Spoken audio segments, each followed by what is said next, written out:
Oke, coba bayangin ini deh. Pagi-pagi nih, setelah sebuah kekalahan telak, mungkin jagoan Anda kalah pemilu, atau proyek besar di kantor gagal total, atau ya tim olahraga favorit Anda baru aja kalah menyakitkan. Suasananya pasti suram, semua lesu, putus asa. Pertanyaannya, kalau Anda pemimpinnya, Anda mau ngomong apa ke tim Anda? Hmm, itu momen yang paling menguji kepemimpinan kan? Saat semua orang ngeliatin Anda, nyari alasan buat nggak nyerah, salah ngomong dikit aja, semangat yang tersisa bisa langsung hilang. Tepat sekali, dan itulah inti pembahasan kita kali ini. Kita akan bongkar satu bab yang Manda bagikan, bab 13, judulnya provokatif banget. Satu-satunya cara untuk mengakhiri pidato.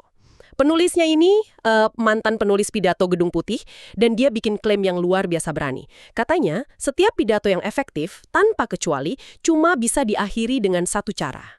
Misi kita ya, mengupas tuntas klaim ekstrim ini. Dan ini bukan sekedar tips public speaking biasa loh.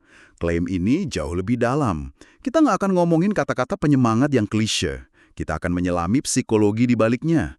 Apa sih bedanya harapan yang realistis sama optimisme buta yang naif? Dan gimana prinsip ini, kalau benar ya, berlaku bukan cuma buat presiden, tapi juga buat Anda saat mencoba meyakinkan tim di kantor atau bahkan pas ngobrol sama keluarga. Oke, mari kita langsung masuk ke sebuah cerita dari Gedung Putih, persis kayak skenario di awal tadi, pagi hari setelah pemilu 2016. Penulis buku ini ngegambarin suasana di sana itu kayak rumah duka. Para staf muda, umurnya 20-an, yang udah ngabisin hidup mereka buat pemerintahan Obama, rasanya hancur lebur. Mereka kumpul di satu ruangan, banyak yang nangis sesenggukan. Dunianya kayak runtuh gitu. Bisa kebayang sih hancurnya. Buat mereka kan ini bukan cuma kekalahan politik biasa ya. Ini kayak penolakan total terhadap semua yang mereka percayai, yang mereka perjuangkan bertahun-tahun. Personal banget pasti. Personal banget. Nah, di tengah suasana kelam itu, Barack Obama masuk. Dia nggak mencoba menceramahi atau bilang, udah jangan sedih. Justru dia mengakui rasa sakit mereka. Dia bilang, sejarah itu nggak bergerak lurus, tapi berliku-liku. Dia meyakinkan mereka, kita akan baik-baik saja. Tapi pesan intinya yang paling kuat justru datang beberapa bulan kemudian. Pas hari pelantikan penggantinya, dia natap stafnya dan bilang, ini bukan titik, ini adalah koma dalam kisah pembangunan Amerika yang terus berlanjut. Nah, frasa itu, koma bukan titik, itu kuncinya. Coba kita bedah sedikit, ini brilian banget. Obama di sini nggak cuma menghibur secara pasif. Dia secara sadar dan strategis membingkai ulang kekalahan itu. Titik itu kan artinya akhir, selesai, tamat. Nggak ada lagi yang bisa dilakuin. Tapi koma. Koma itu jeda. Iya, koma itu jeda. Koma berarti ceritanya belum selesai. Masih ada lanjutannya. Dan itu mengubah segalanya ya. Dari yang tadinya ngerasa jadi korban, jadi ngerasa punya peran lagi. Tepat. Dengan satu kalimat itu, dia mengubah para stafnya dari korban yang kalah jadi partisipan aktif di babak selanjutnya. Dia nggak bilang, tugas kalian selesai. Dia justru bilang, tugas kalian baru masuk fase baru. Ini pelajaran kepemimpinan yang fundamental. Jangan pernah biarkan tim Anda merasa cerita mereka udah berakhir. Selalu kasih mereka peran di babak selanjutnya. Konsep koma bukan titik itu kuat banget. Dan kayaknya penulisnya membangun seluruh argumennya di atas ide ini dan bahwa pidato itu tujuannya bukan cuma buat nutup sesuatu, tapi buat memulai sesuatu yang baru. Persis. Menurut dia, pidato itu punya fungsi yang unik banget, yang beda dari bentuk komunikasi lain. Sebuah film misalnya, bisa punya akhir yang ambigu, yang bikin kita mikir. Buku bisa berakhir tragis, ninggalin kita dengan perasaan sedih. Dan kita sebagai penikmat seni, malah suka akhir kayak gitu. Betul, kadang akhir yang pahit justru yang paling ngena. Tapi pidato, kata si penulis punya aturan main yang beda.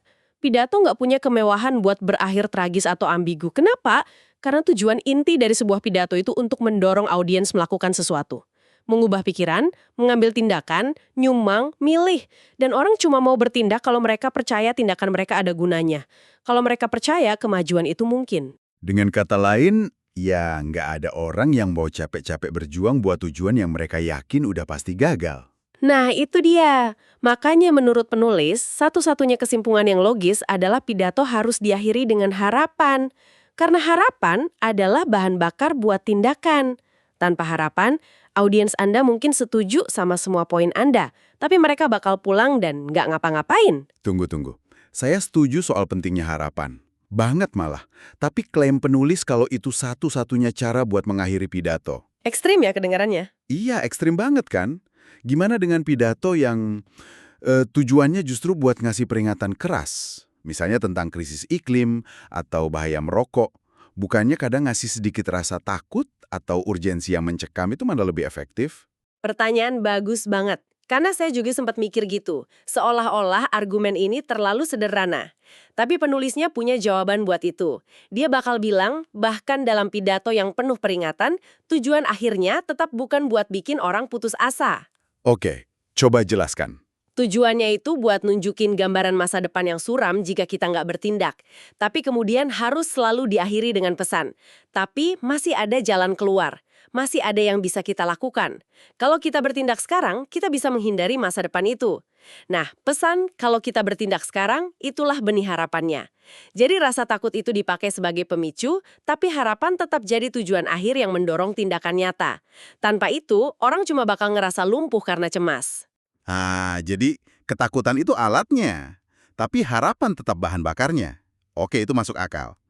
Ini juga yang membawa kita ke poin krusial berikutnya kan, yaitu bedain harapan yang dimaksud penulis ini dengan optimisme buta. Ini bukan soal tenang aja, semua bakal baik-baik aja sambil tutup mata dari masalah. Tepat sekali. Penulis menekankan ini berkali-kali. Dia memperkenalkan konsep yang kuat banget, namanya paradoks Stockdale. Ini dari kisah nyata James Stockdale, seorang perwira Angkatan Laut AS yang jadi tawanan perang di Vietnam selama lebih dari 7 tahun. Disiksa lebih dari 20 kali, kondisinya benar-benar kayak di neraka. Dan di tengah penderitaan itu, dia ngelihat sebuah pola yang aneh di antara sesama tawanan. Bener, Stockdale merhatiin kalau orang-orang pertama yang hancur dan mati di kamp tawanan itu justru kaum optimis. Mereka yang selalu bilang, kita pasti bebas sebelum Natal. Natal datang dan lewat. Terus mereka pasang target baru, pasti sebelum Paskah. Paskah datang dan pergi. Terus begitu, sampai akhirnya mereka mati bukan karena siksaan, tapi karena patah hati. Harapan mereka yang naif itu hancur berkeping-keping. Ini ironis banget ya. Optimisme yang harusnya jadi penyelamat, malah jadi pembunuh. Terus gimana Stockdale sendiri bisa bertahan? Nah, ini dia paradoksnya. Stockdale bertahan karena dia pegang dua keyakinan yang kelihatannya bertentangan pada saat yang bersamaan. Satu, dia nggak pernah sedikit pun kehilangan keyakinan pada akhir ceritanya. Dia tahu, tanpa ragu, suatu hari nanti dia bakal keluar dari sana. Tapi di saat yang sama, keyakinan kedua adalah dia secara disiplin menghadapi fakta-fakta paling brutal dari realitasnya saat ini. Dia nggak pernah pura-pura, situasinya lebih baik dari yang sebenarnya. Jadi, harapan yang efektif itu bukan angan-angan kosong, harapan yang efektif itu keyakinan pada tujuan akhir yang digabungin sama kejujuran tanpa kompromi tentang kesulitan di depan mata. Kalau Anda sebagai pemimpin cuma ngasih harapan tanpa mengakui tantangannya, audiens Anda nggak akan percaya. Kredibilitas Anda hancur. Persis. Ini yang bikin harapan yang ditawarkan itu terasa otentik. Dan ini sejalan banget sama definisi harapan dari Obama sendiri yang dikutip di buku ini. Dia bilang, harapan adalah sesuatu di dalam diri kita yang bersikeras, terlepas dari semua bukti yang bertentangan, bahwa sesuatu yang lebih baik menanti kita jika kita punya keberanian untuk meraihnya, bekerja untuknya, dan berjuang untuknya. Perhatikan kata kerjanya. Meraih, bekerja, berjuang. Ini harapan yang aktif, bukan pasif. Ini harapan yang nuntut keringat dan air mata. Bukan harapan yang cuma duduk manis nunggu keajaiban. Dan nggak ada Juipta yang ngegambarin harapan aktif ini secara lebih gamblang dan mengharukan daripada kisah Sarjan Corey Ramsberg. Corey ini seorang Army Ranger, pahlawan perang. Suatu hari di Afghanistan, dia kena ledakan bom yang dahsyat banget. Lukanya parah luar biasa. Dia buta di satu mata, nyaris tuli di satu telinga, dan lumpuh di satu sisi tubuhnya. Setelah puluhan operasi dan bertahun-tahun terapi, dia diundang buat pidato di alma mater SMA-nya. Dan penulis buku ini yang bantu dia nulis pidatonya kan, dia cerita dia gugup banget. Draft pidatonya itu lebih dari 1000 kata. Buat orang normal, itu mungkin pidato 7 menitan. Tapi karena cedera otak traumatisnya Corey, dia bicaranya pelan dan terbata-bata. Penulisnya ngira draft itu bakal butuh waktu lebih dari 20 menit buat Corey bacalin. Bukan cuma itu, Corey bersikeras dia bakal nyampain seluruh pidato itu sambil berdiri. Penulisnya panik. Dia nggak yakin Cory secara fisik sanggup berdiri selama itu. Di hari H, penulis berdiri di satu sisi Cory dan kakaknya di sisi lain. Bener-bener nopang badannya biar nggak jatuh. Bayangin deh pemandangannya. Seorang pahlawan perang, seragamnya penuh medali, berdiri dengan susah payah di podium. Penonton pasti udah terpukau bahkan sebelum dia ngomong apa-apa. Dan dia mulai bicara. Tubuhnya gemetar hebat. Dia harus ngerahin seluruh konsentrasinya cuma buat ngeluarin setiap kata. Seringkali cuma 5 atau 6 kata di antara tarikan napas yang berat. Seluruh ruangan hening. Semua mata tertuju ke dia. Dia terus maju, kata demi kata. Dia bicara selama lebih dari 24 menit. Wow, 24 menit dalam kondisi kayak gitu. Susah dibayangin kemauan keras yang dibutuhin. Ya ampun, dengernya aja udah merinding. Dan setelah 24 menit perjuangan fisik yang luar biasa itu, dia sampai di kalimat-kalimat terakhirnya. Coba Anda dengerin ini. Dia bilang, kita semua punya tantangan. Semua orang pernah jatuh. Tapi saya di sini untuk memberitahu Anda, jika saya bisa bangkit kembali dan terus maju, maka Anda juga bisa. Jangan pernah menyerah, jangan pernah berhenti. Di momen itulah seluruh argumen di bab ini jadi nyata. Cory nggak cuma ngomongin harapan, dia menjadi manifestasi fisik dari harapan itu sendiri. Perjuangannya ngucapin setiap kata adalah pertunjukan ketahanan yang paling otentik di depan mata audiensnya. Perjuangannya itu adalah pidatonya. Benar sekali, itu bukan lagi sekedar kata-kata, itu bukti hidup. Ketika penulisnya nanya ke dia sesudahnya, Cory, kenapa kamu lakuin semua ini? Kenapa kamu maksain diri sekeras itu? Jawabannya cuma 3 kata, untuk memberi harapan. Dan itu berhasil. Saya yakin nggak ada satu orang pun di ruangan itu yang pulang tentang rasa terinspirasi buat ngadepin tantangan mereka sendiri. Ini contoh sempurna dari menunjukkan bukan cuma memberitahu. Dia nggak perlu ngejelasin apa itu ketahanan, dia nunjukin dengan seluruh raganya. Kisah Cory Ramsberg itu kan contoh yang luar biasa heroik ya. Tapi penulisnya bilang, prinsip yang sama bisa kita terapkan dalam skala yang lebih kecil di kehidupan kita sehari-hari. Dia nyaring semua pelajaran ini jadi beberapa alat praktis di akhir bab yang dia sebut The Download. Idenya simple. Akhir dari presentasi Anda adalah bagian yang paling mungkin diingat audiens. Jadi jangan sia-siakan momen itu. Nah, ini bagian yang paling bisa langsung Anda praktekkan. Daripada ngakhirin rapat atau presentasi dengan kalimat datar kayak, oke, ada pertanyaan? Kalau nggak ada, ya udah. Mengakhiri dengan harapan. Pertama, Anda bisa akhiri dengan kutipan yang kuat yang ngerangkum pesan Anda. Kedua, akhiri dengan sebuah cerita yang menggugah kayak kisah Cory tadi. Oh iya, itu powerful banget. Ketiga, akhiri dengan ajakan bertindak yang sangat jelas dan spesifik. Misalnya, jadi sore ini saya mau Anda masing-masing melakukan satu hal. Ini penting, karena seringkali pidato inspiratif berhenti di inspirasi doang. Ajakan bertindak yang jelas, itu ngubah inspirasi jadi langkah nyata. Betul. Teknik keempat, akhiri dengan pertanyaan yang menantang, yang maksa audiens buat refleksi. Kayak, melihat semua ini, pertanyaan sebenarnya bukan apa yang akan dilakukan perusahaan, tapi apa yang akan Anda lakukan. Dan yang terakhir, yang kelima, ini yang paling kuat menurut saya. Saya tahu yang ini. Ini favorit saya juga. Akhiri dengan melukiskan sebuah gambaran visi Anda yang udah terwujud.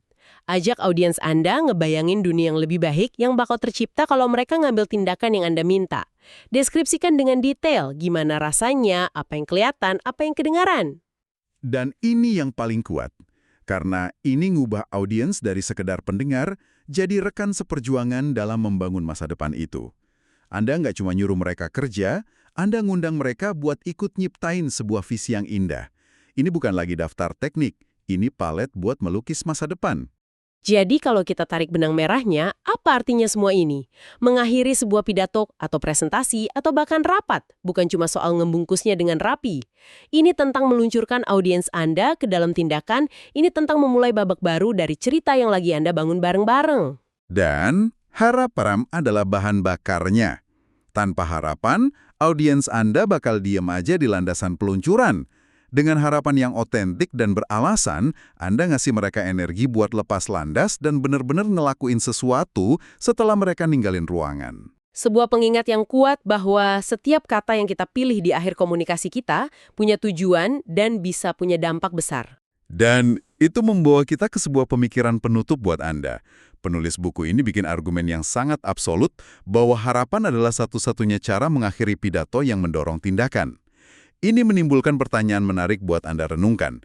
Dalam komunikasi Anda sendiri, baik di panggung besar maupun kecil, seberapa sering Anda secara sadar menggunakan harapan sebagai sebuah strategi? Dan apa yang mungkin terjadi kalau Anda mulai melakukannya?